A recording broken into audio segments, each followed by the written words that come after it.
What's happening, everybody? Auburn adds a stud wide receiver. Mizzou adds a big old lineman, and more on the latest news around the SEC and the transfer portal. Locked On SEC starts right now.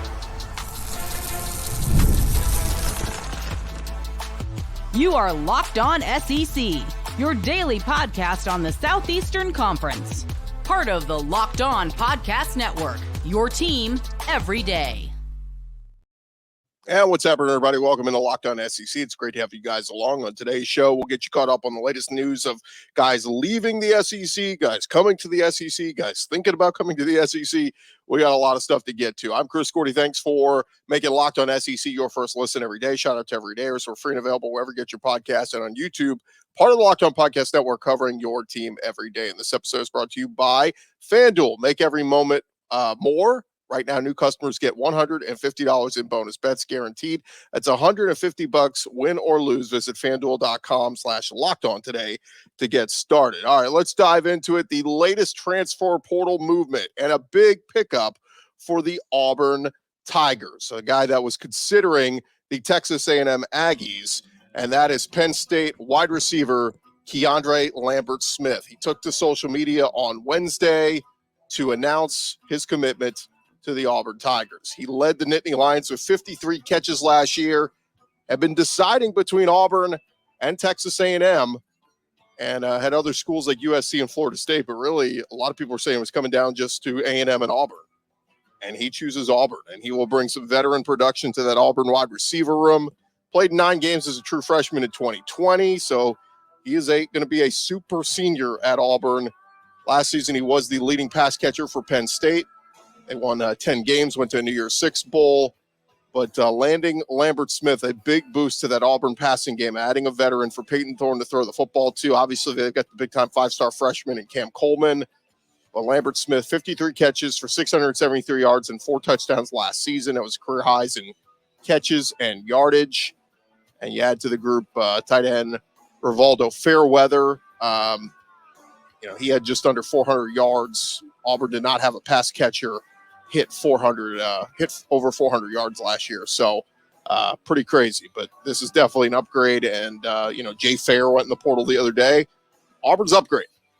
Auburn's receiver is going to look much, much better this year. So big pickup there for Hugh Freeze and company. And this is on the heels of adding 3 big D linemen to their mix. So transfer portal. Hugh Freeze been taking advantage. All right, over at Missouri, they are picking up an addition in Marcus Bryant, former SMU offensive tackle, and he announced his decision to transfer to Missouri. He is the 5th commitment for Eli Drinkwitz in the month of April. I mean, pretty big-time addition here. He spent the first 4 years of his collegiate career at SMU, helped anchor an offensive line that was among the AAC's best. He appeared in 13 games last year, started 10 of them, and was named first team all AAC. So this is a big time get there for Missouri. 6'7", over 300 pounds, was the 174th best player and the 5th best offensive tackle in the transfer portal. And visited Mizzou last weekend, and also visited Mississippi State, among others. But the addition of Marcus Bryant to Mizzou will present a very interesting scenario, because one of the big offseason additions for them was Oklahoma transfer Caden Green. And he, throughout the spring, was at left tackle. They had Cameron Johnson at left guard, Connor Tollison at center, Armand Membu at right tackle, and then they had Logan Reichert and Tristan Wilson competing at the right guard spot. So with Marcus Bryant there now, who's going to slide to right guard? Bryant was a 3-year starter at tackle at SMU. Of course, Caden Green played guard his freshman year at Oklahoma, so he could slide over to right guard. Membu was recruited as a guard, so it'll be interesting to see. We'll see how it all plays out, but depth on that O-line for Missouri, and Marcus Bryant brings 29 career starts with him, so big-time get there for the Missouri Tigers. Let's get to some guys leaving SEC schools, heading out. Texas A&M offensive lineman Bryce Foster has entered the portal. He had disappeared from A&M's roster recently. A lot of people were wondering what was going on. Well, he was A&M's starting center each of the past 3 years. Started 12 games as a freshman in 2021, earned All-American honors, was the starting center for the first 4 games of 2022 before he got hurt with injury, lost for the year, and then started all 12 games he played last season. This did miss a game with an injury, but was a 4-star prospect in the class of 2021, the number 66 overall player. And like we said, started at center 28 games for the Aggies over the past 3 years. So going to be interesting to see where he ends up. Now, A&M seemingly has already found his replacement. They got a commitment from former Utah O-lineman Kolinu Faiahu, I guess is how you say it. Tried my best there. But Mark Nabu also started at center for the Aggies for much of the spring. So they got a backup plan in place, but just very strange. I mean, Bryce Foster has been a big part on that O-line for A&M. Now, they did also lose offensive lineman Colton Thomason. He entered the transfer portal, was a 3-star prospect. And the Aggies did also add to their roster in tight end Shane Calhoun. He's transferring in from East Carolina. He announced his commitment this week. Will have 1 season of eligibility remaining. He had 63 catches for almost 600 yards and 6 touchdowns across the past 4 seasons at ECU.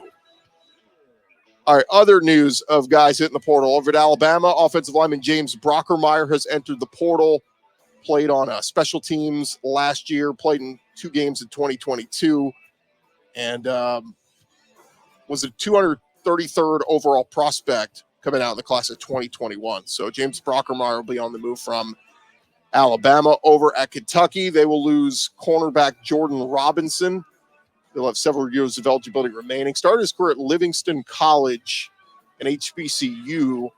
Plays Division II. He then transferred to Kentucky prior to the 2022 season. Played 11 games, made 1 start for Kentucky last year, 13 tackles and 2 pass breakups.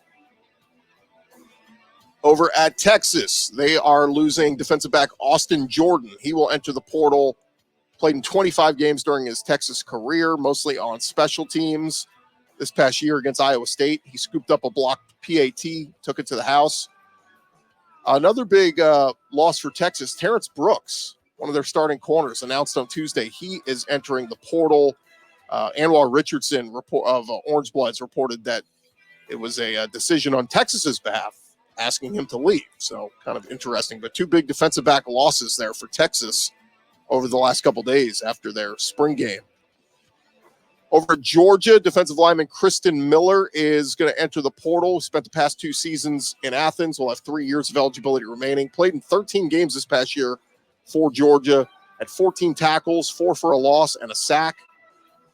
Was a 4-star prospect when he committed to Georgia back in 2022. 6'4", 305 pounds. Big-time guy. And he's the second Georgia D lineman to enter the portal along with Jonathan Jefferson. Also lost a couple of edge rushers in Marvin Jones Jr. and C.J. Madden. Over at Mississippi State, linebacker Khalid Moore has entered the portal. He did not play in 2022, but appeared in 5 games last season. And then linebacker Avery Sledge also entering the portal. He played in 12 games for the Bulldogs last year as a rotational defender and special teams guy. All right, how about some of the guys that are looking at SEC schools? Colorado running back Dylan Edwards, according to reports, he's leaving Colorado and has reportedly heard from schools the likes of Georgia and Texas A&M. Says he's looking for a school with solid quarterback play and a school that will use him as a true all-purpose back. Had over 500 total yards and 5 touchdowns as a true freshman at Colorado. Also, Michigan State's Simeon Barrow. The number 1 or number 2 defensive tackle in the portal, depending on what ranking you're looking at. But he's set to graduate from Michigan State this Friday, 6'3", 290 pounds, and visited LSU this week. Wrapped up a multi-day stay in Baton Rouge. Was a 30-game starter who has twice earned honorable mention All Big Ten honors. So we'll see if Simeon Barrow ends up at LSU. One other note here, former Georgia wide receiver Tyler Williams officially committed to Minnesota. We mentioned a few days ago he had entered the portal, played in just 2 games for the Bulldogs as a true freshman. So he's heading up to Minnesota. And some interesting transfer portal news. NCAA transfer legislation a week ago announced grad transfers will now need to enter the portal before their respective sports final transfer windows. So even if you're a graduate transfer, you still need to put your name into the mix in this portal class here, this spring window. if you want to move elsewhere in the fall. So kind of an interesting one. The college football portal will close on April 30th, and it'll be the last time grad transfers can enter before next December. So again, want to play somewhere else? You got to get into the portal. At least get in the portal. You don't have to pick your school by next week, but you got to be in the portal. So very interesting stuff there. All right, we got more to come here on Locked On SEC. More transfer portal, some recruiting style. We got a ton of stuff to get into. Some post-spring practice notes from a couple schools as well. Thank you guys for making Locked On SEC your first listen every day. We got that coming your way in just a second. Well, first, look, we've all been there. Either as a player or a fan, it's halftime. The scoreboard is not looking good. You're feeling low, not sure you or your team could pull out a victory. That's when you dig deep, you lift your head, and you say to yourself, time to get back in the game, pull off some bank heists, and take as much of my friends' money as I possibly can. That's right. The smash hit mobile game, Monopoly Go, lets you compete with your friends to get the most riches and the biggest empire. It is the Monopoly you know and love, but on your phone, anytime, with tons of new twists, including leaderboards, to compare your progress to your buddies, and so much to do. You can play on countless dynamic Monopoly boards. You can make your friends bankrupt, go smash their landmarks with a wrecking ball, and charge other players rent for all your iconic properties. You can even work with your friends to crack open community chests and in tournaments to get extra awards and climb up that leaderboard. Get back out there, put on your game face, go download Monopoly Go now for free on the App Store or Google Play. And again, get there active with your friends and take them on. It's the Monopoly Go app in the App Store or Google Play. This episode also presented to our friends at GameTime. We've been telling you, GameTime now an authorized ticket marketplace for Major League Baseball, which makes getting tickets even faster and easier. Prices on the GameTime app actually go down the closer you get to first pitch. Whether you're a Braves fan, Rangers fan, Astros fan, wherever you are across the SEC landscape, go get your Major League Baseball tickets over at the GameTime app. They got killer last-minute deals, all-in prices, views from your seat, and their lowest price guarantee. GameTime's going to take the guesswork out of buying your tickets. I told you guys, bought tickets before for college football games, for NFL game this past season, and my favorite part of it was the all-in price. You click that as an option, and it's going to show you this is your all-in price, no extra fees, nothing. This is your total price. This is what you're going to pay. The view from the seat's also great. You can see exactly what your view is going to look like before you buy your tickets, so you know what the view of the field is going to look like. Go take the guesswork out of buying tickets with GameTime. Download the GameTime app, create an account, use our code LOCKEDONCollege, get $20 off your first purchase. Terms apply. Again, create an account, redeem our code LOCKEDONCollege, get $20 off. Go download the GameTime app today. It is last-minute tickets, lowest price, guaranteed.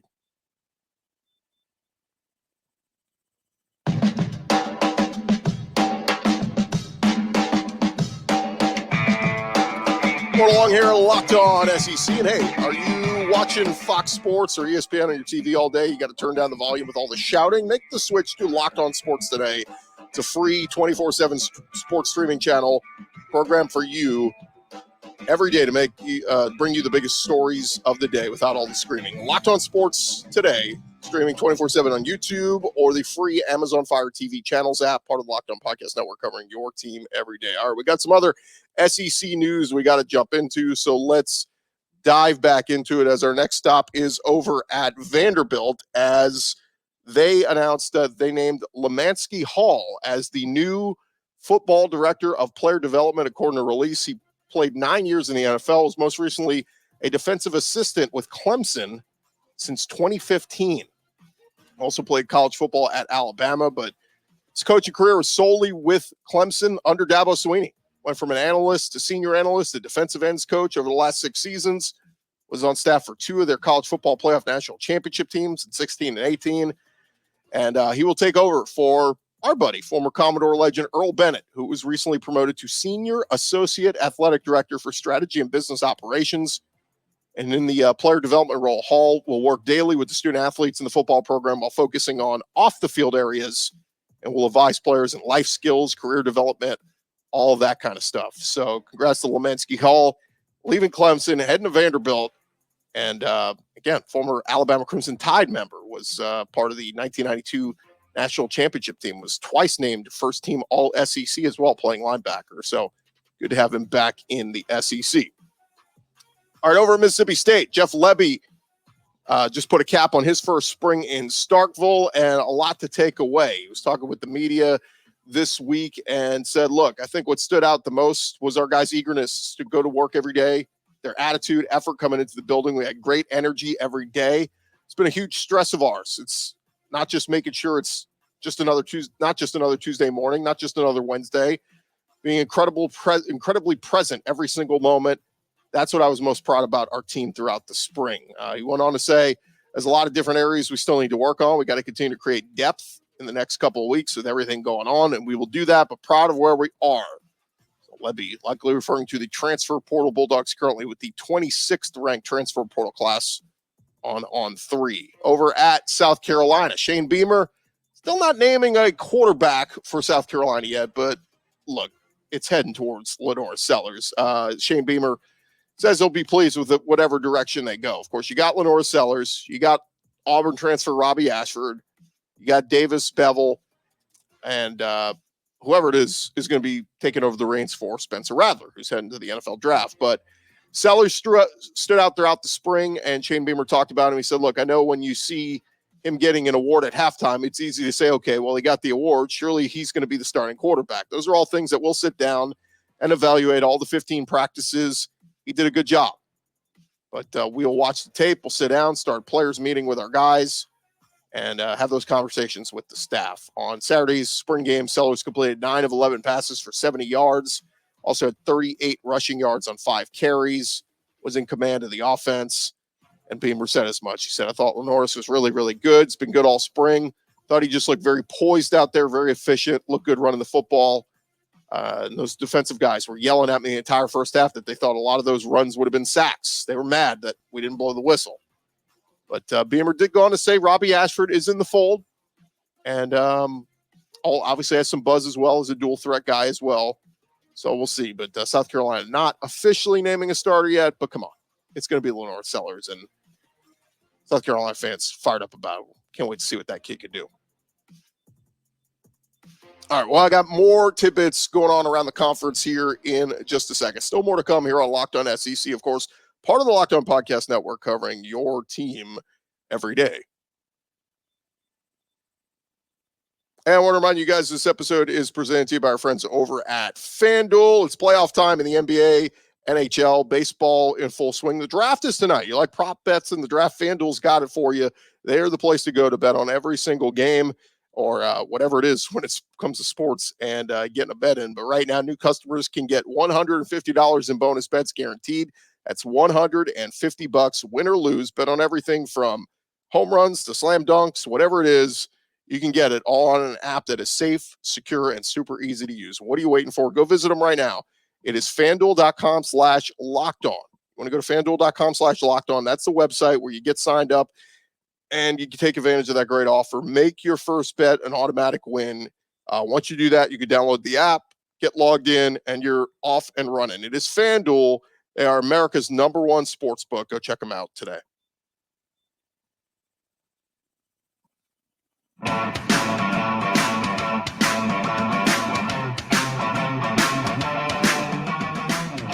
All right, roll along here, Locked On SEC. Thank you guys for making Locked On SEC your first listen every day. And as we dive back into it, we've got the NFL draft tonight, and excited to see where some of these SEC guys are going to go.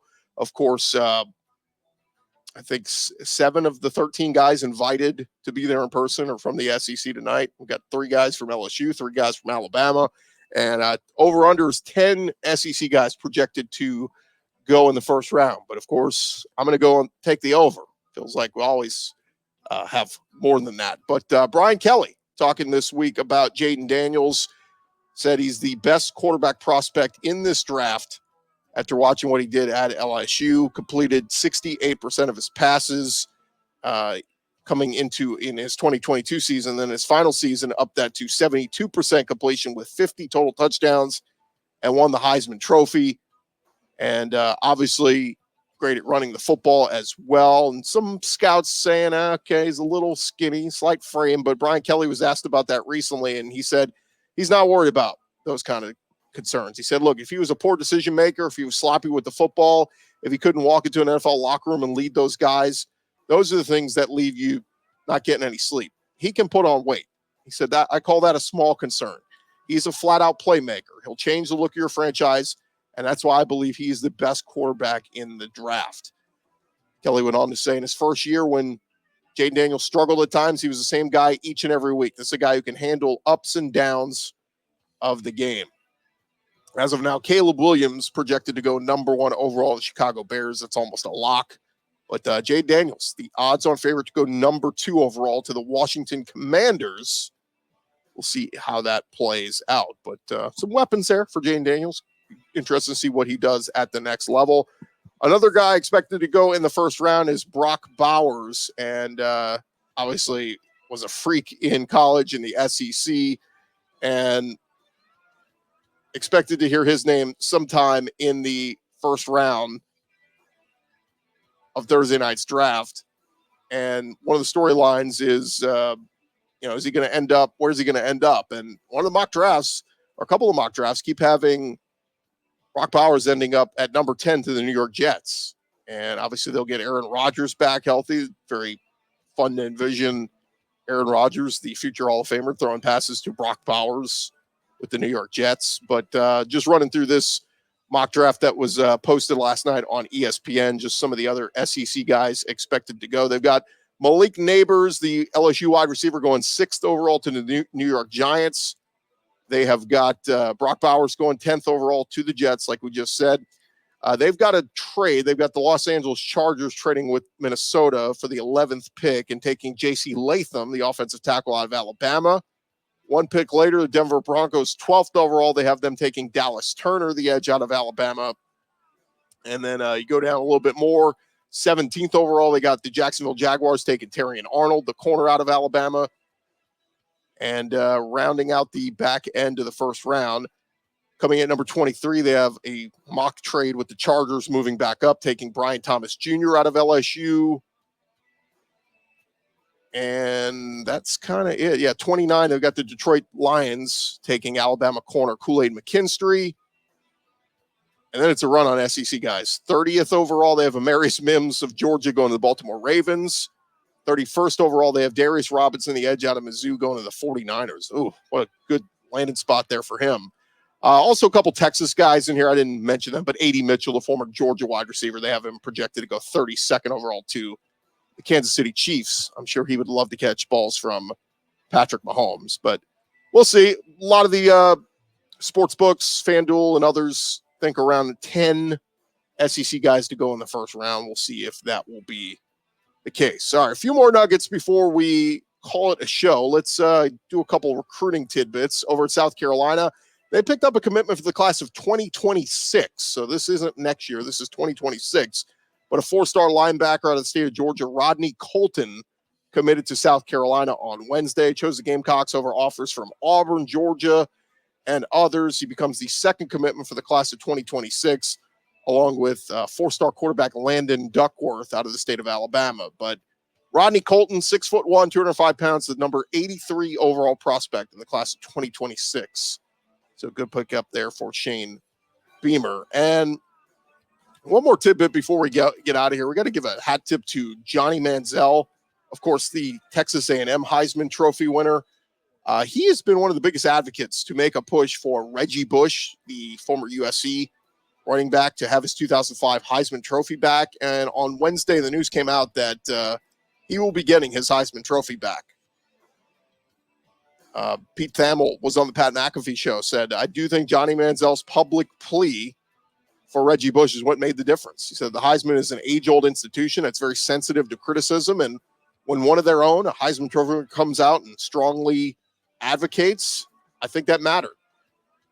Of course, Reggie Bush was outstanding. Didn't play in the SEC, but was one of the most fun college players to watch in college football in his years there at USC. And, of course, if you ever watch Texas and the Longhorn Network, they've replayed that national championship game about, 5,000 times over the years. But, they think that Pete Thamel thinks that it was Johnny Manziel that got this going to get the Heisman Trophy back for Reggie Bush. He said momentum shifted 2 years ago. Said nothing happens quickly in college sports, but it's pretty unprecedented what happened. It's not like they have a committee that handles this, but what I think is the Heisman's very sensitive to that bad publicity, and Johnny Manziel got this a lot of attention. Manziel went on to say thank you to the Heisman Trophy for doing what's right, welcoming a storied member of our history back into the fold. There were many voices throughout the process that stood on the table for Reggie simply because of the kind of human being he is. So there you have it. An SEC trophy winner, Johnny Manziel, getting a Pac-12 Heisman Trophy winner back his Heisman there in Reggie Bush. Of course, the SEC has had such great success with the SEC here with the Heisman Trophy here in recent years. Of course, Jayden Daniels just winning it this past year out of LSU, and one of the most exciting players. Go back 2 years ago, Bryce Young of Alabama won it. The year prior to that, Devontae Smith of Alabama won it. The year prior to that, Joe Burrow of LSU won it. Go back to 2015, Derrick Henry out of Alabama. And, of course, 2012, Johnny Manziel of A&M. Cam Newton before that, Mark Ingram. I mean, we could sit here all day and name them, but just wanted to acknowledge that. Cool deal for our Johnny Manziel, something he didn't have to do, but made it his mission and got the job done. All right, that's going to do it for this edition of Locked On SEC. Thank you guys for making us your first listen every day. Shout out to our everydayers. Go on back tomorrow on the show for a Friday edition of the show. We'll get you caught up on all the news around the conference. And hey, Locked On's launched the first ever national sports 24/7 streaming channel on YouTube. It's called Locked On Sports Today. You can also find it on Amazon Fire TV in their free Fire TV channels app. Go check it out today. Locked On Sports Today. I'm Chris Gordy. It's been Locked On SEC. We will talk to you guys tomorrow.